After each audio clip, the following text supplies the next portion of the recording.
సంక్రాంతి శోభ సంతరించుకుంది. పల్లెలు పట్నాల్లో హరిదాసులు గంగిరెద్దులు సందడి చేస్తున్నాయి. ఇంటింటికి గంగిరెద్దుతో వెళ్లి అందరూ సంతోషంగా ఉండాలని ఆశీర్వాదాలు ఇస్తున్నారు. సంక్రాంతి రోజు చనిపోయిన పూర్వీకుల పేరు మీదుగా పొగడ్తలు పొగిడితే వాళ్ళ ఆత్మలు శాంతి చేకూరుతాయని వివరిస్తున్నారు. అసలు సంక్రాంతి రోజు మాత్రమే ఈ గంగిరెద్దులను ఎందుకు పూజిస్తారు? ఈ గంగిరెద్దులకు సంబంధించిన చరిత్ర ఏంటి? శ్రీకాకుళం జిల్లాలో గంగిరెద్దులతో ఆశీర్వాదం ఇస్తున్న అప్పల స్వామితో మా శ్రీకాకుళం ప్రతినిధి Soumya face to face. Telugu ప్రేక్షకులందరికీ సంక్రాంతి శుభాకాంక్షలు. సంక్రాంతి అనగానే మనకు ముందుగా గుర్తొచ్చేది డూడు బసవన్నల విన్యాసం. ప్రతి ఇంటి ముందు రంగవల్లికలు రంగరించిన తర్వాత ఆ డూడు బసవన్న వచ్చి తన నాట్యంతో విన్యాసించి తన యొక్క ఆశీస్సులను తెలియజేస్తారు. అయితే అసలు ఈ డూడు బసవన్న యొక్క ప్రత్యేకత ఏంటి? ఎందుకని సంక్రాంతికి ఇంత స్పెషల్గా మనం డూడు బసవన్నను తలుచుకుంటాము? అదేవిధంగా ఎందుకు ఇంటింటా తిరిగి ఈ డూడు బసవన్న ఆశీర్వదిస్తారు? ఈ ఆశీర్వాదం వెనుక ఉండేటటువంటి కథ ఏంటి? ఇవన్నీ కూడా ఈరోజు తెలుసుకునే ప్రయత్నం చేద్దాం. మనతో పాటు ఉన్నారు, ఒకసారి మాట్లాడిద్దాం. నమస్తే తాతగారు, ముందుగా సంక్రాంతి శుభాకాంక్షలు. మనకి ప్రతి సంక్రాంతిలో కూడా ఎవరి ఇంటి ముందు చూసినా ఈ డూడు బసవన్నలు ఇంటింటూ వచ్చి నాట్యాలతో ఆనందింపజేస్తారు. అందరూ కూడా ఆనందం చేసి పెద్దలకి పేరెంట్కి వచ్చి సరదాగా మంచిగా ఉండి వెళ్ళినా పిల్ల అన్నలు అందరూ ఉండి కొడుకులు అందరూ వచ్చి ఓహో గంగిరెద్దు వచ్చిందా, బాగుందా, అది బాగుంటే మా ఇంటి మీదకి వచ్చిందే, మళ్ళీ సంవత్సరం మనం రాము కదా, ఈవేళ చూడాలి కదా అని తీసుకెళ్ళి తన కాళ్ళు కడిగి బొట్టు పెట్టి అంతా చేసి ఇంటికి తీసుకెళ్తారు. అసలు ఈ గంగిరెద్దు ఆటలకి మూలం ఏంటి? ఎక్కడి నుంచి పుట్టింది? అది అలా ఒక్కసారి ఆలకించండి. అయితే 4 మాటలు చెప్తున్నాం. అదే అతను ఆ శంకర వచ్చరికి శంకర వాయు మాట ఇచ్చాడా, ఈ మాట ఇచ్చరికి ఇతను ఏం చేయండి వచ్చి అందరు దేవతలు కూడా మోసం చేసేస్తాడు. అప్పుడు పార్వతి పరమేశ్వరుడు చూసి ఏమిటి వీళ్ళకి అయిపోతుంది అంటే శంకరుడు ఏంటో ఇతనికి ఇలంబ రాక్షసికి వరం ఇచ్చాడు. వరం ఇస్తే మా ఆత్మ ఏమిటి కావాలంటే నాకేం వద్దు కానీ నీ ఆత్మను లింగకారం ఇచ్చిమన్నాడు. ఆత్మ లింగకారం ఇచ్చిమంటే ఈ ఆత్మ లింగకారం ఇచ్చాడు. ప్రపంచం చీకటి అయిపోయింది. చీకటి అయిపోతే ముళ్ళు స్నానం చేయడం లేదు, ఏది లేదు, ఎలాగా ఏమిటి అనంతా చల్లగా సొగసు అయిపోతుంటే అప్పుడు నారద ముందు వెళ్ళి మహాత్మా ఏమిటిది, ఇది నాయమా నీకు ఎలాగన్నా ఇష్టమృతాను నేను అవశ్యం కాదు, మా అన్నయ్య వరం ఇచ్చాడు లింగకారం లింగకారం తీయాలంటే ఎలాగా ఏమిటని తపస్సుకుంటే అప్పుడు పార్వతి ఇష్టమూర్తి వెళ్ళి బ్రహ్మగాడికి వెళ్ళారట. బ్రహ్మగాడికి వెళ్తే బ్రహ్మకి వెళ్ళి అడిగితే అమ్మా నా వాళ్ళ విషయం కాదు, నీకు తెలియదు ఏముంది, నాకు తెలియదమ్మా అన్నట. అది ఎలాగా ఇష్టమూర్తి గడికి వెళ్ళారట. అమ్మ నీకు తెలియదు నాకేముంది, భూచక్రం నీకు తెలిసి నాకు తెలియదంటే ఎలాగంటే అమ్మ ఒక పని చేయి, మా శంకరుడు తీయాలంటే ఒక 3 వేషాలు వేయాలి. ఎలాగా బ్రహ్మ డోలు పట్టుకోవాలి, మరి నాదుడు శృతి పట్టుకోవాలి. శృతి అంటే శృతి పట్టుకుంటే మరి లింగాకారం తీయాలంటే ఎలా తీస్తాం? నేను ఇష్టమూర్తి స్వనాయి పట్టుకుంటా, కానీ ముగ్గురు మీరు అక్కడికి వెళ్దాం. ఇలంబ రాత్రి అంటే అక్కడ అన్ని ఆట పాటలు చేసి ఎద్దు ఆట పాటలు చేసి పెట్టకట ఎక్కించినాడే ఇలంబ రాత్రి మన ఇంట్లో రానేసుడు అంటే ఆ పాటలో తిరుగుతానరట. అక్కడ చెలికెత్తులు చూసి ఏమండి స్వామి గారు గొప్పగా గంగిరెద్దు గొప్ప యాసం చేస్తున్నది ఏంటంటే పెట్టెక్కడం అన్నీ చేస్తానే అంటే అయితే లోపలికి వచ్చిన తర్వాత డోలు భావిస్తాడు. మరి స్వనాయి పాడుతుంది ఇష్టమూర్తి, కానీ శృతికి లేదు. లేకపోతే పాడి సరే బాగుంది అంతా మీకు ఏం కావాలని కోరుకోండి. 3 మాటలు పెద్ద చెప్పలేదు. అయితే కోరుకోవాలంటే మహాత్మా నాకేం వద్దు, నీకు రాజ్యం కావాలా, నీ బంగారం కావాలా అన్నట. నాకేం వద్దు మహాత్మా, నాకు డోలికి బ్రహ్మ ఉండవు, స్వనాయి నేనున్నా, కానీ శృతికో మనిషి లేడు, ఏమిటి బాబు అన్నాడు. అది నీకు ఏమిటి కావాలా బాబు, మరే కోరుకోమంటే కోరుకుంటాం అన్నట. అప్పుడు నందికి నువ్వు కోరుకోమన్నప్పుడు నువ్వు వెళ్ళి ఇలంబ రాసేది కడుపులు బుర్ర పెట్టి ఉండమని ముందుకు చెప్పాడు నందీశుడికి. పెడితే సరే అని ముందు చెప్పిన మాటలు ఉన్నాయి కదా. వెళ్ళేసరికి అప్పుడు ఏంటి ఇక్కడికి వెళ్ళేసరికి అన్ని పాటలు ఆటలు అడిచి పీట కట్టేకి చూసేసరికి ఎక్కడ ఏమిటి ఎక్కడ ఉంటాయి అని గొప్ప ఇది చూసినారు. మీకు ఏం కాలు కోరితే బాబు మాకేమొద్దు, డబ్బొద్దు, ధనమొద్దు, ఏమీ వద్దు, మాకు డోలికో మనిషి ఉన్నాడు, స్వనానికి నేనున్నా, కానీ శృతికో మనిషి లేడు, మీ ఆత్మ లింగకారం ఇచ్చేయమన్నాడు. ఆడేమిటనుకోండు ఆత్మలింగాన్ని వీళ్ళు తీయలేరు అనుకోండు. ఇలంబ రాసేసి మహాత్మ అది తీసుకోమండట. స్వామి అక్కడికి వెళ్ళు అండట. ఈ స్వామి అక్కడికి వెళ్తాం మీరు చూపెడతా. ఇప్పుడు నేను అక్కడికి వెళ్ళేసరికి వీళ్ళకుంది తీసుకోమంటే అప్పుడు ఇష్టమూర్తి చెప్పాడు నంది తీసుకోమన్నప్పుడు మాట తిరగకన్నా ఈ కొమ్ముతో లాగేమాడు. కడుపు చీరిపోతే లింగగారు బయట పడిపోయిన తర్వాత అప్పుడు మహాత్మా ఇది మీరు చేసింది ఇంత సూత్రం ఎదుర్కొని మేము అనుకోలేదు. ఇలంబ రాసి అంటాడు. ఓహో ఇష్టమూర్త నాకు చంపిన లేరు, ఇలాంటి సూత్రం పెట్టి విష్ణుమూర్తిని దండం పెట్టి వాళ్ళని ఇంకా బయటపడిన తర్వాత 30 తాతలు కూడా మళ్ళీ స్నానం పానం చేశారు. అప్పుడు ఈ మాట వచ్చింది.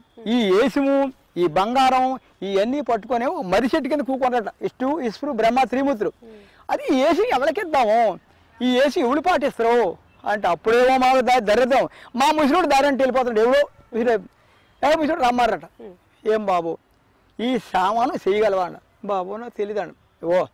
నేను ఎద్దుకి గంగిరెద్ది పేరు పెడతాను.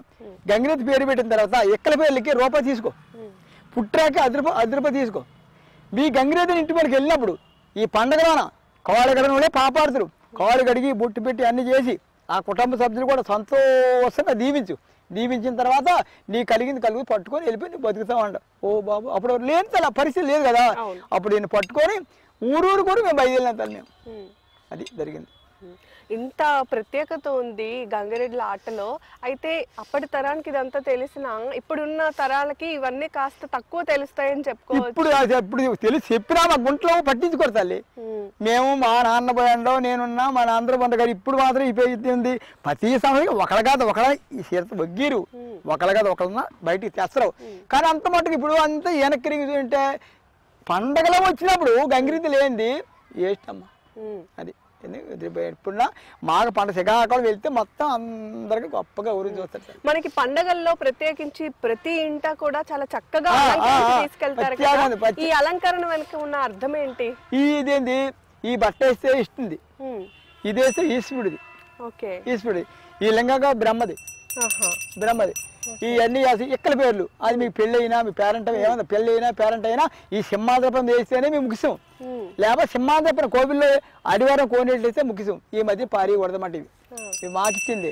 మరి అక్కడ గంగిరి తప్పించి బ్రహ్మ కానీ ఇష్టం ఎవడు కానీ బ్రాహ్మణ ఎవడు కూడా ఇట్ని ముట్టుకోకూడదు. మాకు ఇష్టం మరికి మా సింహాద్రపం మా ఎన్ని ఇలువు ఇదంతా ఆలుండే మొత్తం కూడా మాకు బతుకు ఇదేం తల్లి మాకు. మరి ఇక్కడ ఉంటే కానీ ఆ తర్వాత మాకు ఆధారం ఏది చేస్తాలి మీరు చూపెట్టమంటే ఏదో అప్పుడు కానీ వేస్తాను చూపెట్టాలి మా బతుకు. సాధారణంగా మనకి నార్మల్ రోజుల్లో ఇప్పుడు కాస్త తగ్గిందనే చెప్పుకోవచ్చు, ఎందుకంటే కాలం మారుతున్నది. కానీ సంక్రాంతి పండుగ రోజు మాత్రం మనకి చాలా వరకు ఇవన్నీ ఇప్పటికీ కనిపిస్తాయి. సంక్రాంతిలో ఎవరు కూడా ఇంత పిల్ల కూడా దండం పెట్టగా పైకెళ్ళరు, వాళ్ళకు 100 మనకి ఇస్తారు. ఈ 4 రోజుల్లో మన పర్వాలేదు తల్లి. ఈ 4 రోజులు ఈ సింహాద్రప్పని తమ ఇళ్ల ముందుకు తీసుకొని వెళ్ళి ఆడిస్తున్నప్పుడు ఈ పండగ రోజు ఎలా ఫీల్ అవుతా ఉంటారు అందరూ వచ్చి స్వామి మా ఇంటికి వచ్చా మా ఛానల్ ఏదో ఆడించు ఆ పిల్లంటే ఈ బుర్రపోవడం కాలెత్తడం ఆ పేట అందరూ సంతోషి ఫోటోలు తీసుకుంటారు. ఆ ఫోటోలు తీసుకొని ఆ చెల్లెమ్మున్న పక్కన ఫోటో తీసుకుంటారు, అన్నయ్య ఉన్న పక్కన ఫోటో తీసుకుంటారు. మళ్ళా 10 సంవత్సరాల మనం ఎప్పుడు తీసుకున్నాం అప్పుడా ఓహో ఇప్పుడా అని ఉంటుంది అని ఫోటో తీసుకోవడం. ఫోటోలు ఖచ్చితంగా ప్రతి వాళ్ళు తీసుకోవడం. అన్ని గంగిరెడ్డుల్ని కూడా మనం సంక్రాంతి సందర్భంగా ఇళ్ల ముందుకు తీసుకెళ్తామా లేదా ప్రత్యేకంగా సంక్రాంతిలో తీసుకెళ్తారు. ఒట్టిరోజు నాడు కార్తీకంలో తీసుకెళ్లి సింహారం తీసుకెళ్ళి ఇంట్లోకి తీసుకెళ్తారు. వాళ్ళు పూజించి అన్ని కార్తీకంలో 4-5 స్వాములను కూడా గంగిరెద్ది తీసుకెళ్తారు. పండుగలో తీసుకెళ్తారు. ఒట్టిరోజు ఎవడో కాడే పరిగెత్తారు. ఆ 4 రోజులు కార్తీకలోన పండుగలోన ఖచ్చితంగా గంగిరెద్ది ఉండాలి. ప్రతి ఊరు ప్రతి గ్రామానికి వెళ్తాం. ప్రతి ఊరికి వెళ్ళి ప్రతి గ్రామానికి మేము వెళ్ళక తప్ప గంగిరెద్ది వచ్చింది ఇల్లుకి రాపోతే ఏమి స్వామి ఈ సంవత్సరం మీరు రాలేదు ఏమైనా అడుగుతారు. అమ్మ 1 ఏళ్ళ 2 ఏళ్ళ 3 ఏళ్ళ అంటాం మేము. అది స్వామి రాలేదు కదా ఒక రోజున మా ఇంటికి రమ్మని తీసుకెళ్తారు.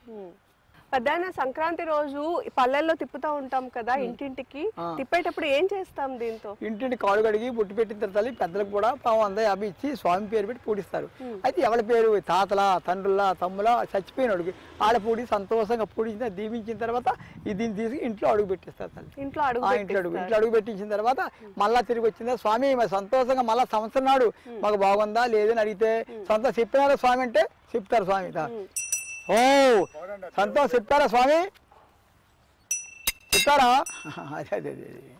ఓ స్వామి పేరా దేవుడి పేరు సింహాదురి వప్పడ కరుణ అన్నదానమారాగి డబ్బులు శంకరమయ్య పుణ్యకాలము శంకరమయ్య ధర్మకాలము తారాల ధర్మాలవారు 12 పుణ్యాలవారు రామారామని కలిసిన వారు రాముడు కొండకు వెళ్ళిన వారు ఎక్కడుంటివో వెంకటరమణ 7 కొండల మీదనుంటిని పరపతాలు నా మల్లన్నోయి మల్లమ్మంటే మనవులు కలిగి ఎరికమ్మంటే మెనగోడిళ్ళు దురోధులంతా సంపద కలిగి పాండవులంతా బలగము కలిగి బియ్యంతేసి గోవులు కలిగి బియ్యంతేసి ఆవులు కలిగి ఆవులు కలిగి గోవులు కలిగి పాడే కలిగి పంటే కలిగి సింహమాధురి వప్పల కరుణ అన్నదానమా రాగి డబ్బులు నీదేయమున బ్రహ్మద్యువన శంకరమయ్య పుణ్యకాలము శంకరమయ్య ధర్మకాలము స్థానాల ధర్మాలవారు పన్నెంట పుణ్యాలవారు సింహాద్రపున దీవెన కలిగి రామచంద్ర ప్రభు రాముడు దీవెన కలిగి ఏడుకుండ్ల వాడు దీవెన కలిగి సింహాద్రపున దీవెన కలిగి పార్వతి పరమేశ్వరుడు దీవెన కలిగి ఆ సింహాద్రపున దీవెన కలిగి మకర సంక్రమయ్య పుణ్యకాలంలో స్వామి మా ఇంటి మీదకి వచ్చినవయ్యా నోములి సింహాది మా ఆడేటి బాళ్ళకి దీవెన పట్టవయ్యా స్వామి దీవెన కలిగి బ్రహ్మ దీవెన కలిగి పార్వతి పరమేశ్వరుడు దీవెన కలిగి దీవించావా స్వామి. థ్యాంక్ యూ పెద్దయినా చక్కగా వివరించారు. Thank you. సో చూసారు కదా, ఈ సంక్రాంతి స్పెషల్ గా ఈ గంగిరెడ్డులు ఏవైతే ఉన్నాయో వీటిని సింహాద్రప్ప అని పిలుచుకుంటారు. సో ప్రతి ఇంటికి వెళ్ళి అక్కడ ఉండేటటువంటి ఇంట్లో వాళ్ళందరినీ ఆశీర్వదించి ఎవరైతే పూర్వీకులు చనిపోయిన వాళ్ళు ఉన్నారో వాళ్ళందరికీ కూడా పొగుడతారు. సో పొగిడిన తర్వాత ఇంట్లో అడుగు పెట్టి దాని తర్వాత ఆశీర్వదిస్తారు అని చెప్తున్నారు. అంతేకాదు ఈ గంగిరెడ్డు ఆటలో ఒక పరమార్థమే ఉంది. మరి ఆ అర్థాన్ని కూడా పెద్దయిన చాలా చక్కగా వివరించాను. మీ అందరికీ కూడా చాలా బాగా అర్థమైంది అని అనుకుంటున్నాను. ఇది సంక్రాంతి స్పెషల్